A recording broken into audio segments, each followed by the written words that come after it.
नहीं देखो ये एक निर्वाचन प्रक्रिया आ नॉमिनेशन तो करथिले ये वर्तमान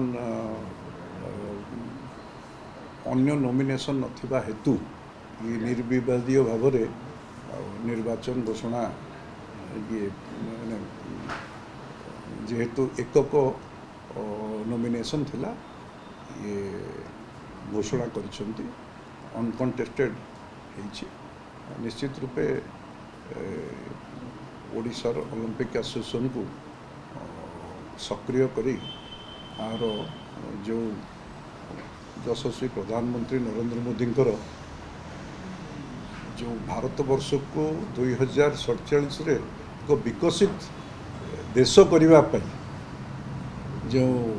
महत् उद्देश्य रही भारतवासी ये सबु क्षेत्र में उन्नति करू उन्नतिर शिखर रे पहुँचू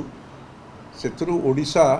बाद पड़ोनी ओडिशार खेलाड़ी माने ओलंपिक खेलंतु ओलंपिक गेम्स रे पार्टिसिपेट करंतु यह लक्ष्य रही आ से लक्ष्य रे मु गोटे गुंडुची मूषा भली मोर जदि योगदान रहिबो निश्चित रूपे ए ओडिशार खेलाड़ी मानकर उन्नति हो पारिबो ये प्रभु जगन्नाथ साहे जगन्नाथ आम सहित रही खेलाड़ी मानक परिश्रम आ बहुत बण मल्ली बण रही जाउची तांकु जदि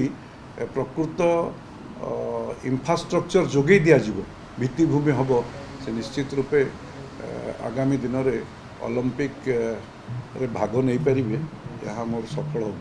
आज दिन आशा।